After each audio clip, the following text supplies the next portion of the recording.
Hola, ¿qué tal? Pues iniciamos este panel de impresión 3D y salud.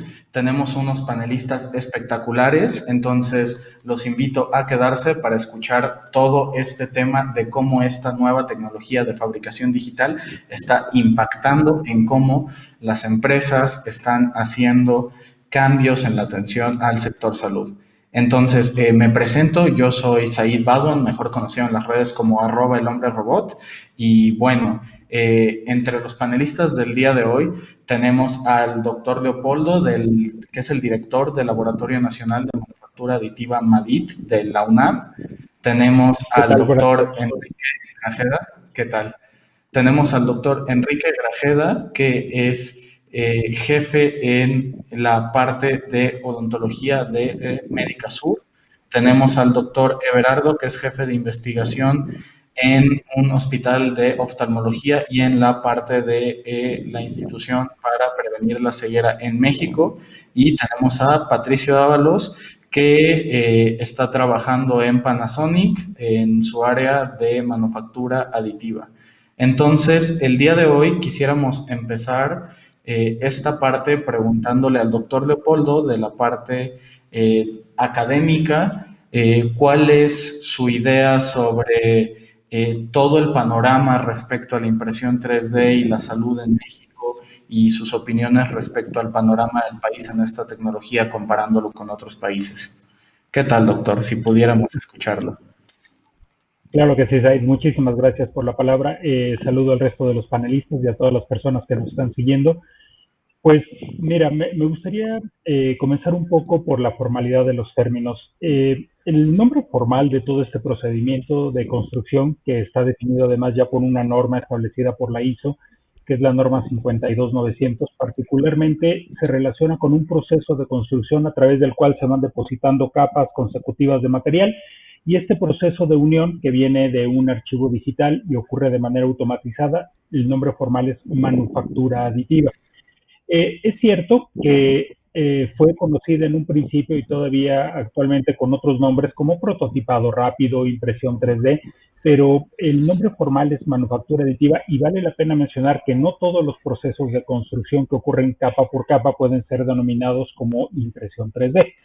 Entonces, la propia norma ya estipula un apartado en el cual considera la impresión 3D para equipos de baja gama, que son, digamos, los equipos de escritorio, y también vale la pena mencionar que son aquellos que tienen un cabezal donde están depositando una sustancia líquida y esta se solidifica, que sería tal vez el proceso más cercano a un proceso de impresión convencional o impresión como típicamente lo conocemos. Así es de que agradezco esa parte. La academia ha estado haciendo una labor muy interesante en términos de la investigación, particularmente en lo que se refiere a la relación entre geometría, material y proceso, que es justamente a lo que se dedica este laboratorio nacional que tengo la oportunidad, pues, de haber conceptualizado y de dirigir desde hace ya varios años. Nos dedicamos a este estudio de la relación geometría, material, proceso, porque no todos los materiales que existen al día de hoy funcionan de manera adecuada con los procesos de manufactura aditiva, que vale la pena mencionar que en la norma indica que son 7 procesos más uno que es considerado híbrido, es decir, un proceso de manufactura donde se deposita material combinado con algún otro donde se retira para obtener determinadas propiedades geométricas en específico y tolerancias dimensionales. Y en ese sentido, como les mencionaba, la atención al cuidado de los materiales, la atención al cuidado de los procesos y la atención al cuidado de las geometrías es uno de los principales intereses en general de la academia a lo largo y a lo ancho del mundo, por supuesto, y sobre todo porque vale la pena mencionar que para aprovechar las capacidades de construcción de la manufactura aditiva, en específico hablando de la libertad de forma, es decir, poder construir prácticamente lo que se requiera, cuando se requiera, es indispensable que el diseño esté pensado u optimizado para manufactura aditiva en términos de que se obtenga la mejor relación de beneficio que se está utilizando. Es claro que muchos conceptos o incluso diseños que el día de hoy existen con otros procesos pueden ser construidos también con el apoyo de la manufactura aditiva, pero no necesariamente capitalizan todo su valor. Y yo creo que hasta ahí dejaría este comentario como introducción, con la salvedad de que quisieras que nos extendamos en el tema y para dar pie a que el resto de los panelistas, por supuesto, también tengan una intervención. No se preocupe, doctor. Muchísimas gracias. Creo que es muy interesante poder hacer esa clarificación respecto al término que muchas veces se ha considerado marketinero, ¿no? El tema de impresión 3D y que la industria ha estado luchando por muchísimos años por intentar quitarse y que ha sido muy complicado, ¿no? Porque en el entorno general, en el entorno maker, que tiene mucho que ver con el tema que nos atañe hoy, etcétera, se le sigue denominando de esta forma y no hemos logrado hacer esta distinción con el tema de lo que es la manufactura aditiva como una técnica profesional de manufactura del más alto nivel que se emplea para la fabricación de objetos específicos como usarías otros tipos de manufactura. Creo que era algo muy importante de clarificar, sobre todo en este tipo de foro y sobre todo con el tema que nos atañe el día de hoy, que es la relación de estas técnicas de manufactura con el sector salud, que es algo muy importante y que para este momento me encantaría cederle la palabra al doctor Everardo, que ha realizado bastantes experimentos con esto en el hospital en el que él trabaja. Él ha hecho un montón de investigación, entre ellas en instituciones como Harvard, etcétera, y justo nos puede hablar desde la perspectiva de un profesional de la salud de cómo están logrando llevar estas tecnologías ya al hospital. Entonces, doctor Everardo, si le gustaría profundizar en este tema. Cómo no, Said, muchísimas gracias por la invitación y un saludo a todos los colegas que nos acompañan el día de hoy y desde luego a todos los que nos escuchan y nos ven. Bien, yo creo que la tecnología de manufactura aditiva ha sido un parteaguas totalmente en la medicina, ¿no? Realmente en el área de salud nos ha dado la gran oportunidad. Realmente la introducción de Leopoldo Ruiz fue extraordinaria en términos de que nos explica perfectamente los términos. Y esta necesidad como médico, porque yo esencialmente soy médico, trato pacientes, de tener este pequeño dispositivo o este material, este instrumento que en algún momento requiero para poder tratar a mi paciente, realmente esta tecnología nos ha dado la oportunidad de tenerla en cuestión de horas, de poderlo llevar a nuestro paciente de manera muy, muy rápida. Es lo que uno de los grandes beneficios de lo que de esta tecnología, desde luego, es esta democratización, ¿no? Prácticamente la facilidad con la cual hoy por hoy, con un software, un CAD, nosotros podemos hacer un diseño, aunque no seamos expertos, inclusive, y poderlo ver plasmado en un material, que ya hablaremos más adelante de los diferentes materiales que se pueden o no usar en salud, es algo extraordinario que nos ha llevado a ideas y hemos probado un montón de ideas que no funcionan, ¿no? Y otras tanto que, bueno, ahí van en adelante y desarrollándose. Principalmente nosotros que manejamos alumnos, en la Asociación para Evitar la Ceguera en México, que tenemos 45 alumnos residentes al año, son estas personalidades muy inquietas que tienen grandes ideas, que saben cómo mejorar a su paciente, pero no saben cómo plasmarlo. Bueno, pues estos médicos han aprendido a diseñarlo, han aprendido a manejar estos dispositivos e imprimir estos dispositivos que sí nos han ayudado muchísimo a nosotros y desde luego nuestro último fin, ayudar a nuestros pacientes. Claro. Perfecto. En esa parte me gustaría poder preguntarle un poco más en cuáles han sido los retos que han tenido en llevar estas tecnologías al hospital y algunas aplicaciones prácticas que han encontrado en el campo de la oftalmología para pues que estas tecnologías ya estén ayudando directamente a las personas. Bueno, yo lo dividiría en dos partes importantes, porque yo sé que Said tiene mucha experiencia en el desarrollo de instrumentación o en el involucro de dispositivos médicos en oftalmología específicamente. Nuestro laboratorio de ingeniería en la Asociación para Evitar la Ceguera en México se dedica principalmente al diseño de instrumentos diagnósticos. Entonces, dentro del diseño de instrumento diagnóstico tiene muchísimos componentes. Uno de ellos, desde luego, es la electrónica, el hardware, ¿no? Que usamos muchísima electrónica embebida. Por otro lado, tenemos el software, ¿no? Tenemos que hacer una pequeña programación en estos microcontroladores, que es algo que tuvimos que aprender también, y tenemos alguna asociación con universidades que nos envían sus alumnos tanto de servicio social como de licenciatura, de maestría, que nos apoyan en ese sentido. Y por otro lado, es la parte física.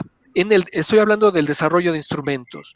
Entonces, por ejemplo, yo tengo un sensor, una sonda que va a medir una señal en la superficie del globo ocular. Bueno, yo tengo los dos electrodos, tengo el cableado, tengo toda la electrónica y el software está desarrollado. Pero ¿cómo hago yo un instrumento, le llamamos nosotros pieza de mano, que pueda yo tomar, que sea ergonómica, que se pueda acercar al ojo, que no lastime la superficie, que no lastime a mi paciente? Esa es la parte, esa es una de las partes en la que la tecnología aditiva nos ha ayudado muchísimo, porque finalmente en unas horas yo puedo tener en mis manos esta pieza, la puedo probar, no funciona, al otro día la vuelvo a imprimir, hago los cambios y voy desarrollando de esta manera. La otra área importante en lo que nos ha ayudado esta tecnología es dentro de algunos mecanismos, hablaré yo, mecánicos, hidráulicos inclusive, en la cual, por ejemplo, tenemos que conectar una llave de 3 vías, que es esta llave que conecta 3 tubos que pueden llevar agua o aire o suero, alguna sustancia, y que yo decido cuál es la sustancia que debe pasar a través del tubo que llega finalmente al paciente, en este caso al ojo. Bueno, entonces yo conecto esta llave de 3 vías que está diseñada para manipularla con la mano y la conecto a un servomotor y al microcontrolador y de esta manera con algunos botones, pedales, inclusive la voz la puedo controlar. Pero es esta tecnología de impresión 3D que me permite crear el pequeño dispositivo que se adapta entre el servomotor y la llave. De esta manera permite que haya un acoplamiento perfecto entre la parte mecánica. Entonces, esta parte también ha sido interesante para nosotros porque no tenemos que ir con un tornero o con un artesano que haga esta pequeña pieza. Otra área muy interesante es que la tecnología aditiva nos permite crear e ir más lejos a esto que llamamos nosotros calcinado. Entonces utilizamos una resina que se puede calcinar, crea un molde, nosotros ponemos un metal de nuestra elección, y esto es para crear dispositivos que tocan el ojo de un material metálico. Y nosotros lo diseñamos y exactamente este calcinado nos permite hacerlo exactamente como queremos que llegue al ojo. Otra tecnología, desde luego, está en Si el, me en permite, el doctor, desarrollo. preguntarle un momento, porque creo que estas son dos preguntas que son súper interesantes para nuestra Ajá. audiencia, que es uno en esta parte de cómo es este recorrido en el que usted como médico, y es algo que me ha sorprendido en general en mi experiencia en la colaboración con diferentes centros de investigación, áreas de investigación dentro de los hospitales y con médicos que dentro de su propia práctica están innovando y que escriben artículos que presentan internacionalmente, y me sorprende la cantidad de conocimientos que tienen en áreas, por ejemplo, en el tema de ingeniería y que pueden entender términos como servomotor, microcontrolador y control de ciertos dispositivos, etcétera. ¿Cómo es su viaje en su involucramiento con el mundo maker que empieza de esta forma y cuáles son los retos de convertir esta parte que es más maker, por así decirlo,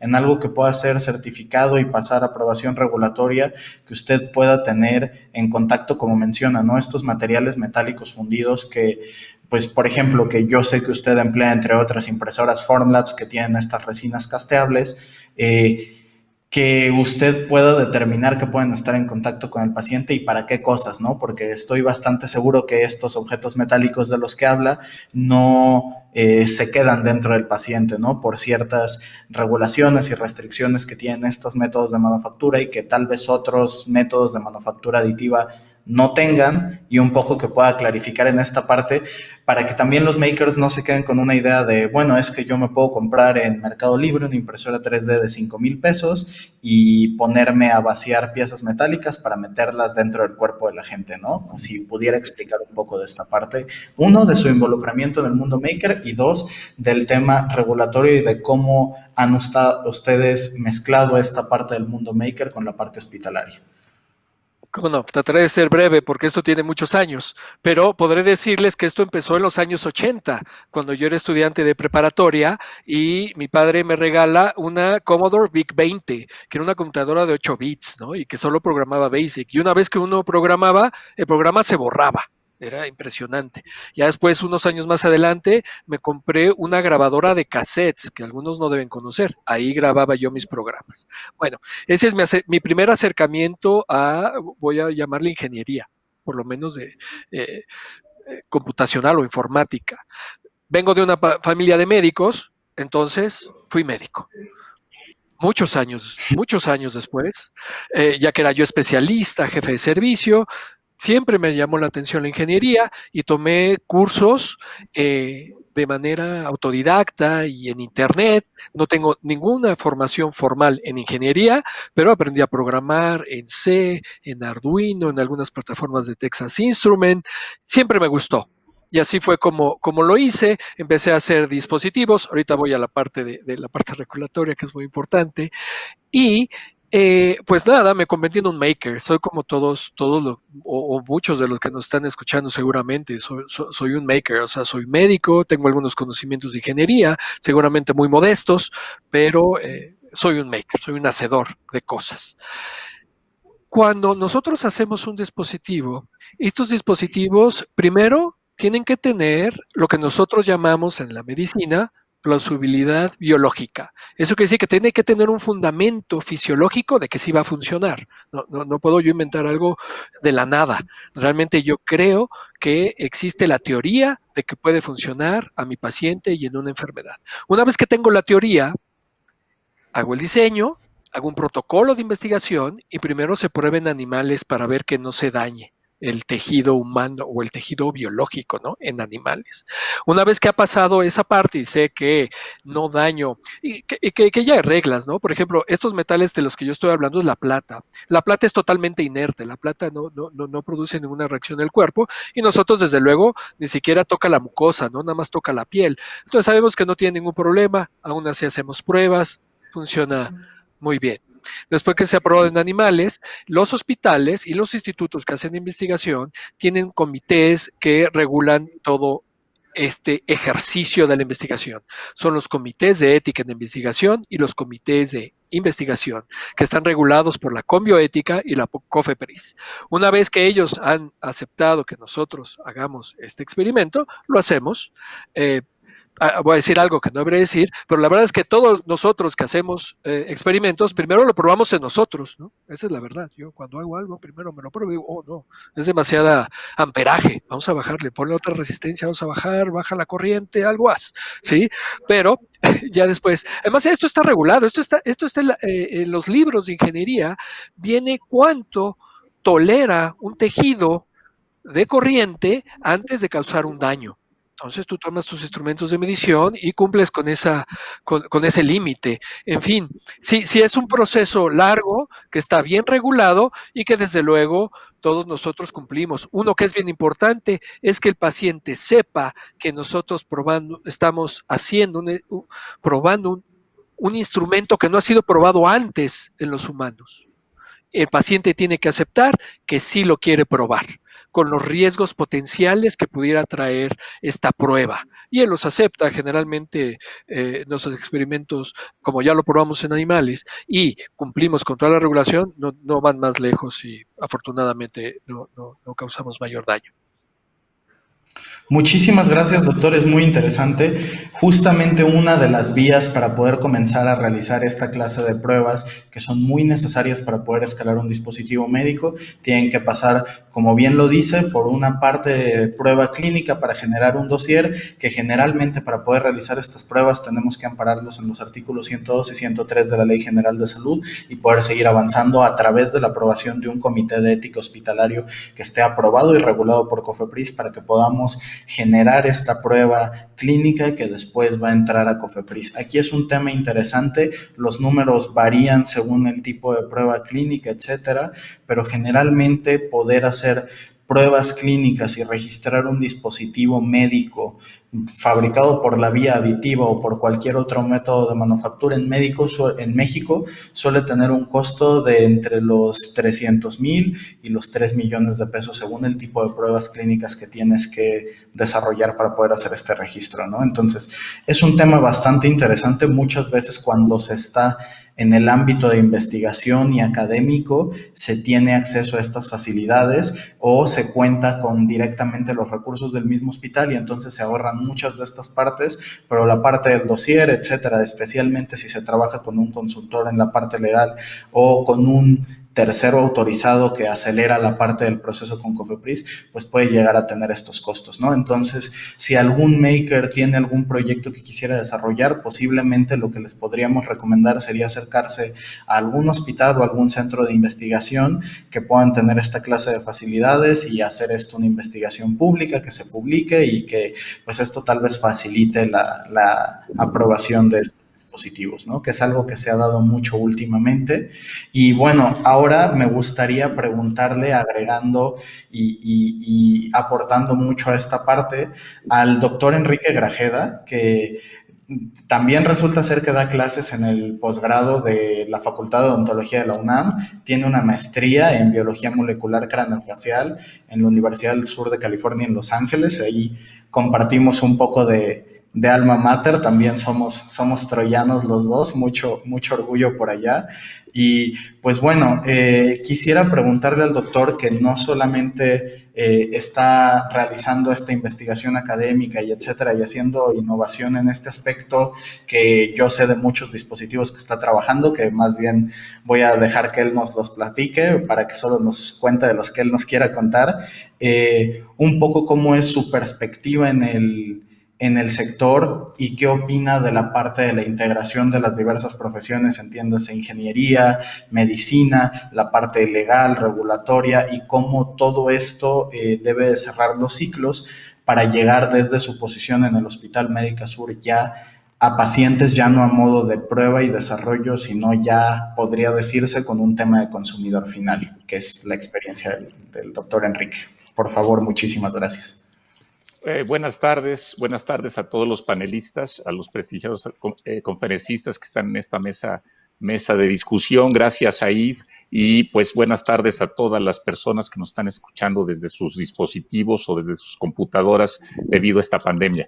Bueno, quiero decirles que aquí, dentro de las cosas que se han comentado, tanto el doctor Leopoldo como el doctor Everardo, así como tú también, Said, han manifestado tres términos que creo que son básicos y muy importantes en la discusión de lo que viene siendo impresión tridimensional. La primera, pues la calidad de la manufactura.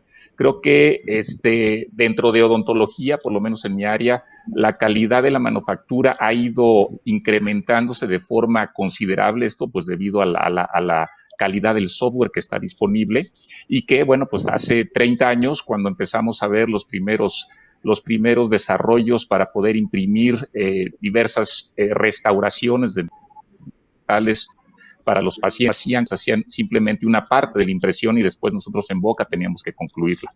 Y que ahora, bueno, pues tenemos prácticamente tanto el software como la tecnología para poder imprimir estas restauraciones con una precisión extraordinaria. La segunda, tomaría el comentario del doctor Everardo con respecto al tema de la regulación.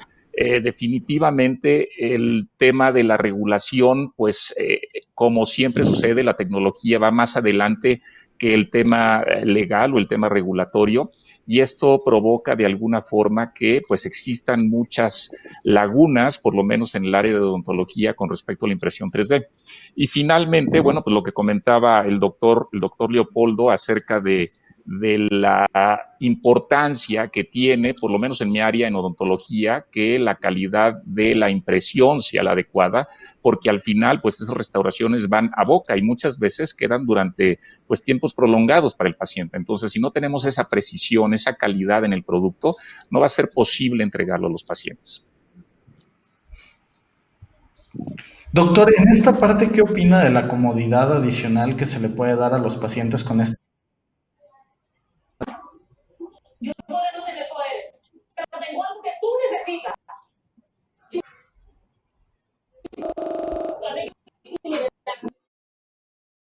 Creo que ahí perdimos un momento a Said. Sí.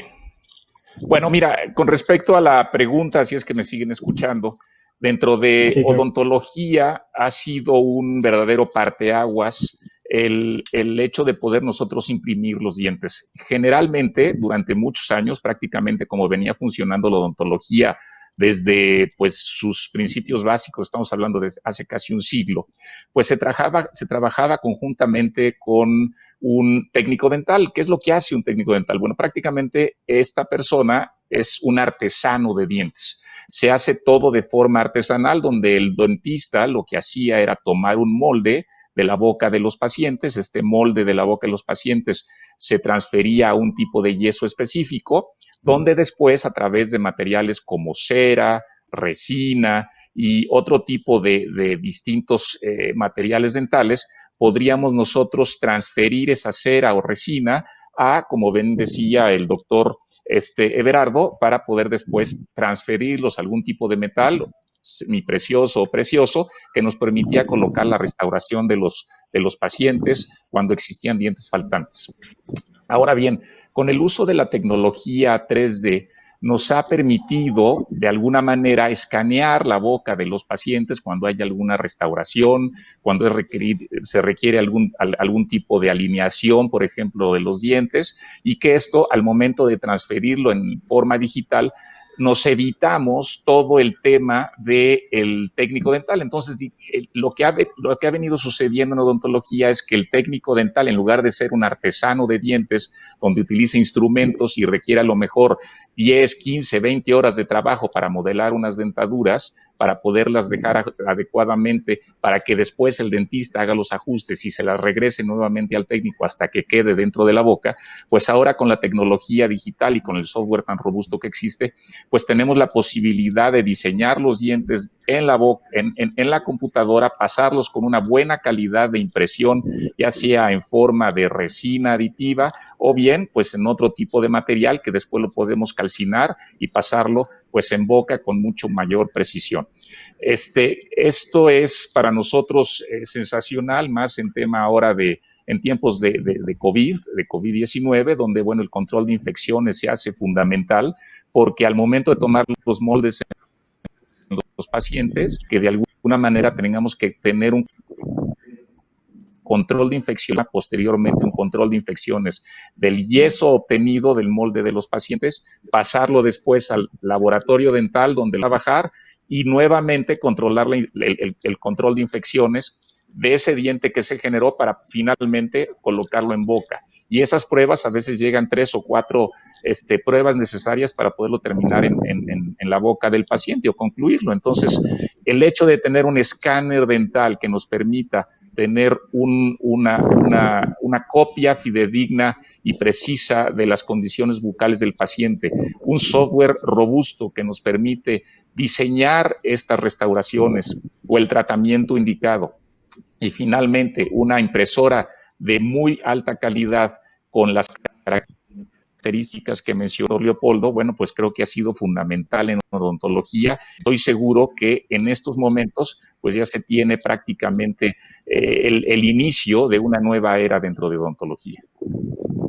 Nos gustaría saber en este aspecto su opinión respecto a si ve factible y en caso de que sí, en cuánto tiempo usted estimaría, wild guess, una idea de que podría darse alguno de estos servicios enteramente a distancia, que las personas puedan tal vez recurrir a un centro de referencia como lo son hoy día los laboratorios o que incluso desde casa puedan realizar un escáner intraoral y que se pueda crear, por ejemplo, alguno de estos dispositivos estilo los brackets invisibles y que no haya interacción general con el paciente. ¿Usted ve esto factible o considera que en realidad el contacto directo con el médico siempre va a ser necesario?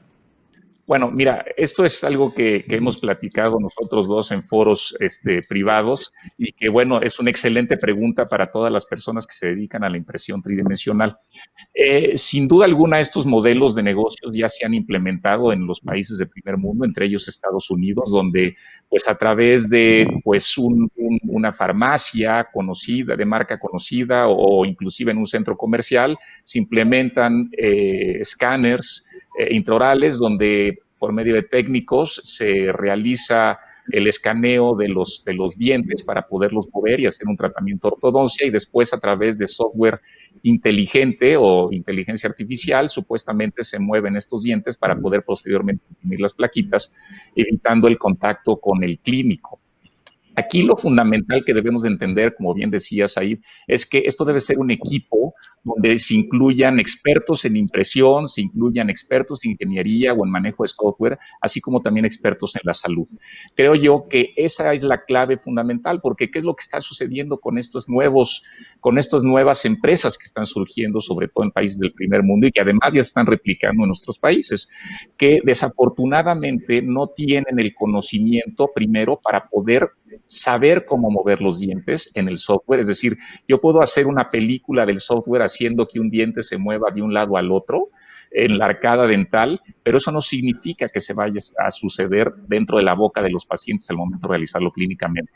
Y más importante aún, muchas ocasiones los pacientes pueden tener diversas condiciones en sus encías, en el hueso, en las raíces, o inclusive pues alguna condición sistémica importante, que al momento de que se realice este tratamiento y no se toman en consideración estos factores, pues pueden causar pues efectos significativos en la pérdida de dientes que puede llegar a suceder, ¿no? O sea, son problemas dentales severos que podrían llegarse a causar si es que no se siguen las indicaciones. Al final, como bien mencionas, perdón por ser tan enfático en esto, creo que aquí la clave fundamental es trabajar en equipo, donde, bueno, pues trabajemos de forma adecuada y multidisciplinaria para poder ofrecer el mejor servicio a los pacientes.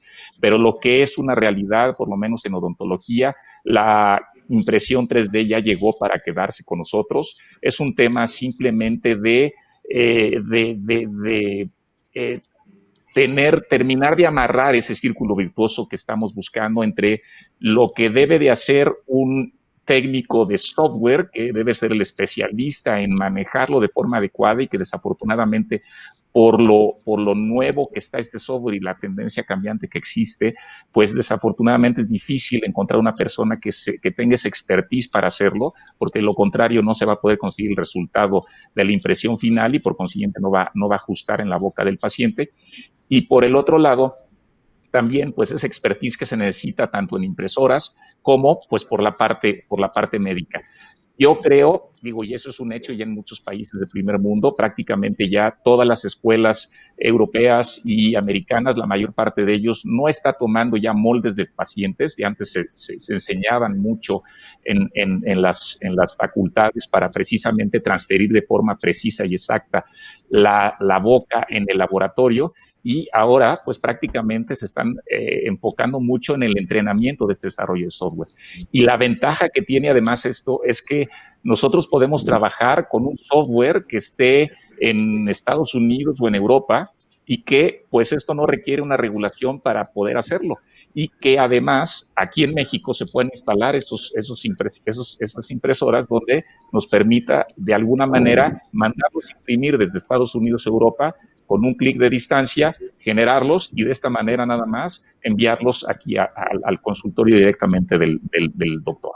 Es realmente es un tema súper interesante, doctor, sobre todo en esta parte que comenta de cómo las cosas pareciera que están a un clic de distancia, ¿no? Y tal vez no necesariamente tengamos que ir hasta Europa o Estados Unidos, porque el sector manufacturero en México en realidad ocurre al revés, específicamente con esta parte, ¿no? Una de las plantas más grandes de impresión 3D del mundo está aquí en México, que es la que produce los alineadores de la empresa Invisalign, y que de aquí se exportan en realidad a los países primermundistas. Es un dato muy poco conocido, pero en realidad México es uno de los mayores exportadores de dispositivos médicos, entre ellos en la rama de la manufactura aditiva. Solamente con ese sector, en el sector de ortodoncia, somos los más grandes del mundo en el tema de eso. La empresa desafortunadamente no es mexicana, es una empresa extranjera, pero es en México donde se hace la producción de estos dispositivos y se exporta a otros lugares del mundo, lo que me parece maravilloso.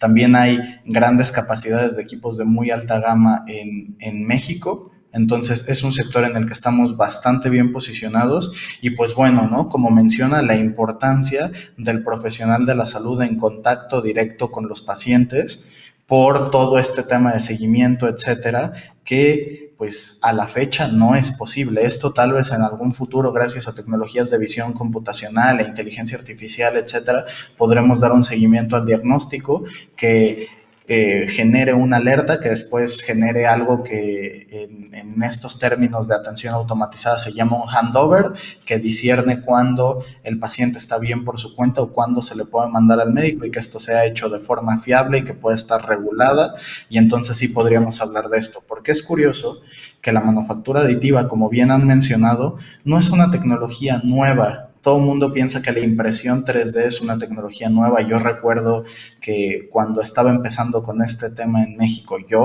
que fue hace aproximadamente 7 años, que es el tiempo que llevo comiendo, gracias a Dios, de la manufactura aditiva, las personas cuando les hablaba de que hacía impresión 3D me preguntaban qué lentes se tenían que poner para ver lo que imprimía en 3D, ¿no?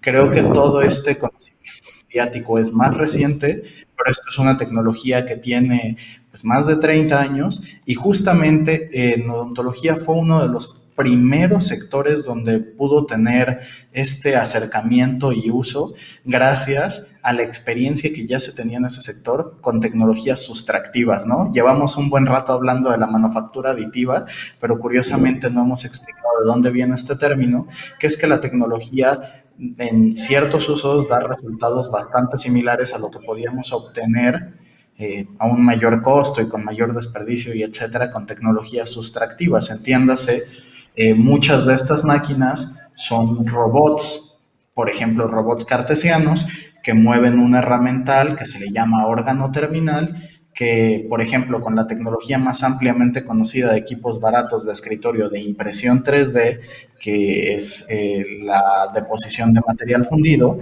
pues en lo que mueven, en lugar de una fresa, como lo harían estas máquinas mejor conocidas como CNC de manufactura sustractiva, lo que mueven es un extrusor que funciona, para ponerlo en términos muy burdos para las personas que lo están preguntando en los comentarios, como una pistola de silicona que va depositando este material, solamente que el dibujo que lo hace un robot que lo rellena perfecto, no se sale de la rayita, no lo regaña la maestra, y así va capa por capa hasta que construye un objeto de 3 dimensiones de forma robotizada.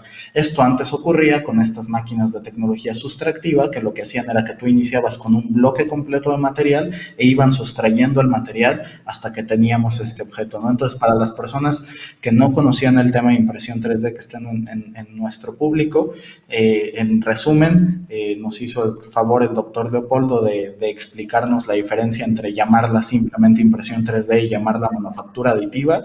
Ahora hacemos este contraste con la manufactura sustractiva, que se usaba muchísimo para el sector odontológico desde hace mucho tiempo, y por eso fue esta rápida adopción de que era simplemente una tecnología diferente, más eficiente, y que nos permitía una gama diferente de materiales para hacer lo mismo que ya se hacía de otras maneras, ¿no?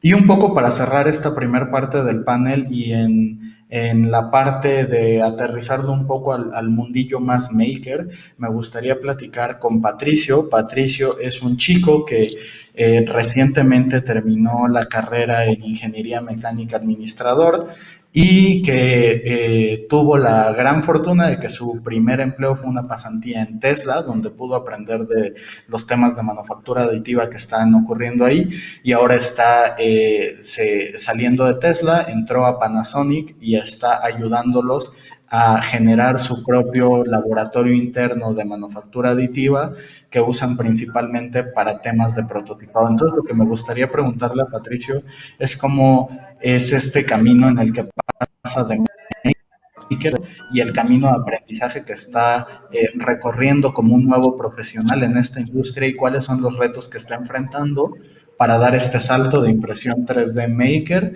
a manufactura aditiva para hacerlo para grandes empresas. Si nos puedes platicar un poco de tu experiencia, Patricio, por favor, muchas gracias. Claro, ¿qué tal? Buenas tardes a todos los foristas. Pues bueno, como lo comentas ahí, de estar trabajando en una empresa como Tesla, trabajaba de la mano con Panasonic, y ahí es donde Panasonic me empieza a hablar y me empieza a decir que necesitan crear sus propios productos dentro de Panasonic, ¿no?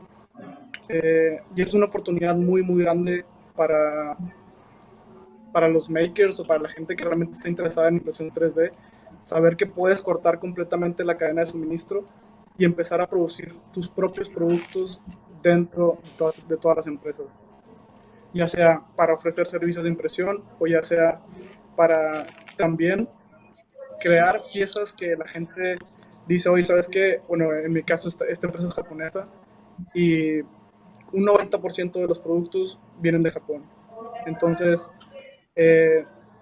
nos mandan en avión, en barco, se tardan entre 4 o 5 semanas en poder llegar a nosotros. Entonces, a veces, eh, por ser fábrica, no nos podemos dar el lujo de perder tanto tiempo. Y pues nos empezamos a meter un poco más en manufactura aditiva. El propósito de que yo tengo es crear completamente un centro de impresión 3D de todo tipo de impresión, ya sea FFF, que es el que comentaban, de la pistola de silicón que va pasando y trazando hasta crear una pieza, DSLA, que va pasando un láser con resina,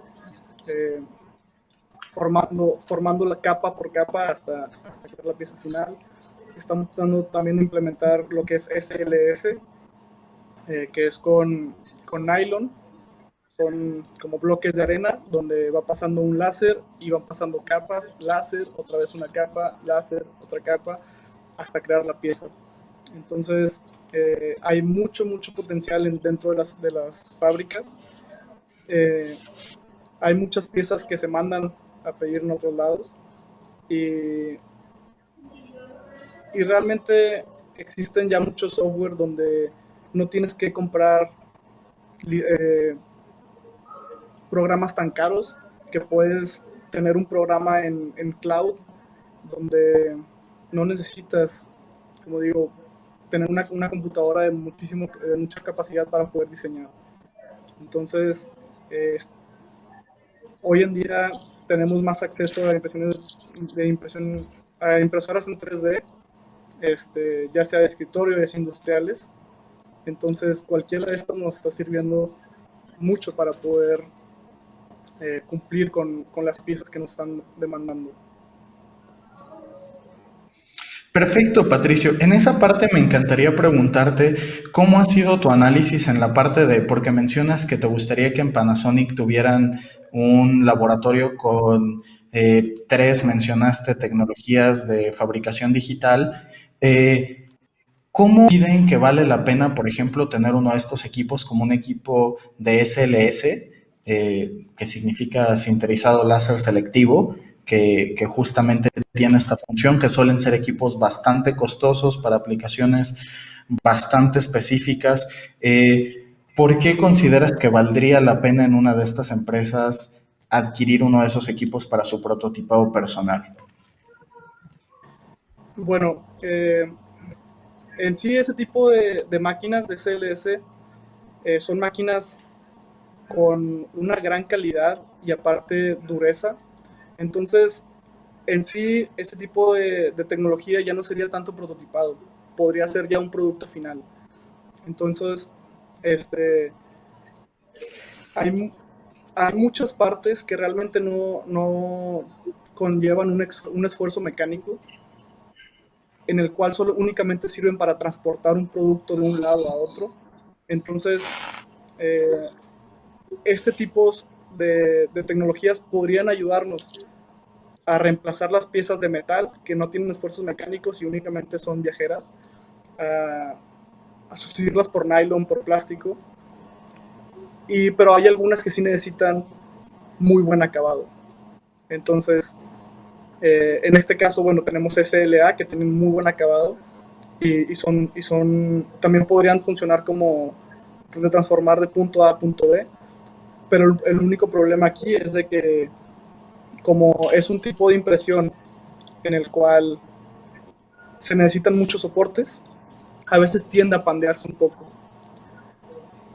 Entonces, son partes que van ensambladas o encajadas en una superficie plana, y a veces tienden a un poco tener contactos mecánicos, o a veces también con calor. Entonces, checando las propiedades de los materiales, que eso es algo que son algunos de los retos muy, muy grandes que he tenido. Checar todas las propiedades de todos los materiales para saber cuáles te funcionan, poder clasificar a qué proceso va cada uno. Y bueno, yo creo que la SLS, que es de nylon, tiene muy buenas propiedades mecánicas, muy buenas propiedades conductivas, que podrían hacer un impacto muy grande en tiempos de entrega y también en costos de manufactura. Muchísimas gracias, Patricio, por compartirnos tu experiencia en este aspecto. Sé que va a ser muy útil para muchos de los chicos que nos están escuchando el día de hoy. Ya para cerrar, en estos últimos 10 minutos que nos quedan del panel, me gustaría preguntarle al doctor Leopoldo un poco las opiniones de esto que se ha comentado, especialmente uno, lo que comenta Patricio de los retos de la integración en la industria, ¿no? De que está probando los materiales, de entender para qué le sirven cada cuáles, qué máquinas, etcétera, y un poco esta parte de la parte regulatoria antes de pasar rápidamente a la parte de preguntas y respuestas. Entonces, si nos pudiera dar algún comentario, doctor, en 5 minutos. Claro que sí, Said, con muchísimo gusto. La verdad agradezco a las participaciones, por supuesto, de Patricio, la brillante participación tanto de Enrique como de Berardo, mencionando varios aspectos, y nuevamente considero importante retomar algunos de ellos. A ver, hay una diferencia significativa entre lo que es manufactura aditiva y lo que es manufactura digital. La manufactura digital es un tanto más antigua, que su nombre lo indica de manera directa, es el uso de tecnologías de la información aplicados a la cadena de producción. Y hay que recordar también que la manufactura es la manera en cómo asociamos que las materias primas adquieren valor agregado. Entonces, tener un pedazo de plástico, sin importar de qué material sea, un pedazo de metal, un pedazo de cerámico, justamente cobra su valor a través del valor agregado que le agrega, valga la redundancia, la manufactura. Es decir, lo convertimos en un componente que tiene una función o una cualidad específica lo suficientemente buena como para hacer que alguien genere una erogación en términos de recursos. Y eso me parece importante porque es necesario hablar del elefante en la habitación. Es decir, sí, hemos hablado de muchas ventajas, definitivamente, y como ya lo han mencionado de manera muchísimo más destacada el resto de los panelistas, no son tecnologías nuevas. Vale la pena mencionar que la primera patente relacionada con un proceso aditivo para construcción con metales data de 1926. Es importante mencionar que en el año 1979 surge la primera publicación japonesa, no es hasta 1984 cuando surge formalmente estas tecnologías a través de 3D Systems y este proceso de SLA, que es lo primero, este endurecimiento de resinas a través de una acción de luz, que es particularmente un láser o una luz UV lo que puede utilizarse. Pero me refiero a que es importante hablar del elefante, porque aquí se han mencionado de los tres grandes campos de aplicación que tiene la manufactura aditiva, es decir, la parte de prototipado, que es, digamos, la más antigua, y hay que seguir con la parte del tooling, es decir, la generación de herramientales, como ya mencionaba en el casting, que significa hacer un herramental a través del cual nos va a alcanzar para producir la pieza que finalmente necesitamos, y también, por supuesto, se ha hablado del proceso de manufactura digital directa, que es el nombre formal cuando algo que es diseñado a través de un sistema de cómputo se encuentra listo para mandarse a construir y ese componente que sale es directamente el que se utiliza. Y lo menciono de manera importante porque se ha tocado el tema del software en prácticamente todas las intervenciones. Hay que mencionar que el día de hoy está ocurriendo desde la perspectiva tecnológica adicional a la convergencia, es decir, se está juntando software con hardware, con materiales. Hay que mencionar que se está dando un fenómeno de migración nuevamente. Hace prácticamente 20, 25 años empezó un proceso de migración de los procesos de manufactura. No era extraño para ninguno de nosotros debido a nuestra edad que revisáramos un producto y estuviera manufacturado ya sea en China, en Taiwán, es decir, los grandes centros de manufactura se trasladaron a otras partes del mundo. Y el día de hoy, como bien mencionan, la manufactura tiene nuevamente la posibilidad de convertirse en algo local. Hasta ahí me parece una excelente aportación, pero es importante mencionar que estas incluso compañías que se mencionan con respecto a software que incluso puede ser de uso libre. Hay que tener cuidado porque de repente ahí en los disclaimers prácticamente todo lo que se acepta con respecto a ese software pues se convierte en propiedad de la compañía que está proveyendo este software. Algunos son relativamente económicos y cuando hablamos de software hay que entender diferentes categorías. Una cosa es el software que prepara un archivo que ya se encuentra digital listo para la manufactura y otro es el software mucho más avanzado como el que mencionaba Enrique de manera muy destacada también hace un momento, para dar solución particularmente ya a un problema en específico. Hay que mencionar que los temas de oclusión, o particularmente los temas de mordida, y mucho de lo que tiene que ver con implantes o con dispositivos que se colocan en boca, pues necesitan tener y seguir los contornos tanto de la pieza superior o inferior, dependiendo sea el caso, y esto requiere seguimiento de trayectorias, y todo esto es un valor que definitivamente es indispensable formar. Pero así como pues yo no iría con el cardiólogo para que me atienda una muela, pues definitivamente es importante que esto que mencionan tanto Gerardo como Enrique en términos de la interacción con otras áreas del conocimiento es justamente lo que debe dar como resultado los mejores beneficios hacia la sociedad y particularmente hablando hacia el paciente. El día de hoy, una gran mayoría de la población, no solamente mexicana, sino mundial, tenemos acceso a un dispositivo móvil y eso no nos convierte en ingenieros en cómputos. Somos usuarios de una computadora y no necesariamente somos programadores. Eso significa que por supuesto que las labores necesitan ese punto de convergencia. Yo soy neófito totalmente en términos de la anatomía, solamente sé la básica reproductiva y eso es porque me hice hace algunos años. Pero eso implica que para los grandes logros que ha tenido al menos el laboratorio que tengo el honor de dirigir, ha tenido en la parte médica desde desarrollo de implantes y muchos otros elementos como trócares para cirugías laparoscópicas, es indispensable el acompañamiento del profesional de salud, porque si no, de otra manera, hacemos ejercicios de muy buenas intenciones que, perdónenme la expresión, y lo digo a toda la comunidad maker para invitarlos justamente al profesionalismo en términos del desarrollo, cuesta lo mismo generar basura, es decir, un dispositivo que no va a funcionar, que generar algo que finalmente va a funcionar. No solamente lo digo yo, lo dice la literatura en este sentido. La manufactura digital o la manufactura digital directa o la manufactura aditiva invitan a tener ahora un 99% más de diseño y solamente dejar el 1% a la construcción. ¿Esto qué significa? Que entre mejor sea el diseño, menos iteraciones vamos a tener que estar realizando. Así es de que bienvenida a toda la comunidad abierta al desarrollo de cuestiones. Hay que cuidar que los materiales pues también sean desarrollados en el país. La pandemia dejó en claro que muchos materiales no son construidos en el país. En algunos sectores hubo incluso escasez de los mismos. Entonces es importante trabajar también en todos los frentes y no solamente convertirnos en el brazo ejecutor o ejecutivo de las grandes ideas, sino también ser los desarrolladores de estas siguientes grandes ideas que son las que van a alimentar.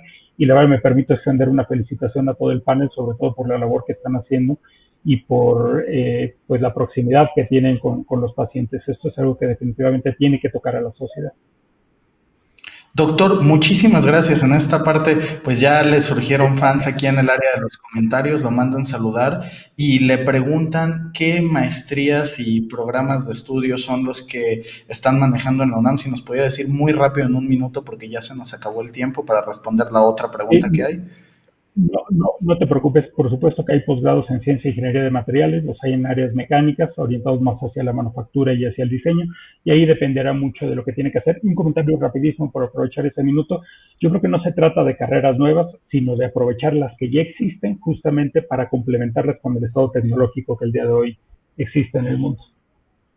Perfecto, entonces usted da asignaturas en diversas de las carreras y posgrados que ofrece la Facultad de Ingeniería de la UNAM, entre otras.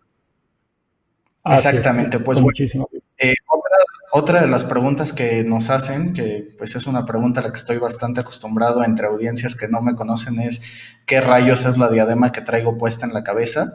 La diadema es una diadema de electroencefalografía portátil, así como se te puede hacer un electrocardiograma, que es un término con el que estoy seguro que muchos más estarán familiarizados.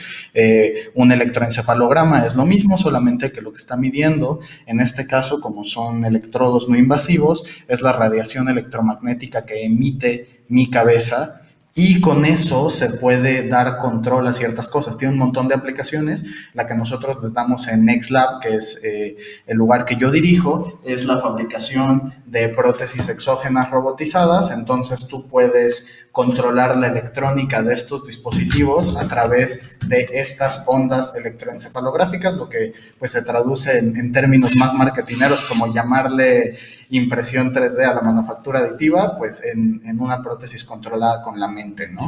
Que en realidad es esta tecnología, simplemente es procesamiento de señales, no es tan complicado y es integración de diferentes tecnologías y pues entonces para eso es la diadema que realmente la uso, algo distintivo de las apariciones que hago en televisión y en redes sociales, en este nuevo canal de YouTube que estamos iniciando, que también vi que me estaban preguntando dónde nos pueden seguir. Entonces estoy como @elhombrerobot en todas las redes sociales y veo que, como siempre, al último minuto yo solo tenía guardadas estas preguntas y una de qué partes del cuerpo, etcétera. Supongo que me preguntan un tema de fabricación de órganos, que era en lo que yo estaba trabajando en la Universidad del Sur de California.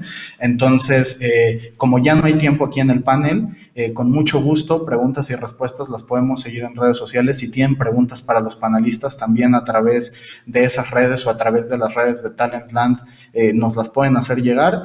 Las que hagan llegar a las redes de Talentland me las hará a mí y a los panelistas y buscaremos darles respuestas a todas las preguntas que se quedaron pendientes, sobre todo esa parte de la fabricación de órganos. Esa sé que yo les puedo dar un poco un insight en esa parte. Entonces, muchísimas gracias a todos los panelistas. Me parece que ya se nos terminó el tiempo, pues entonces nos despedimos y cualquier cosa, si quieren compartir algo con el público, me lo pueden hacer llegar también y los hacemos llegar con el público a través de las autoridades de Talent o pueden platicar si gustan en el chat en este momento en ironland.tv.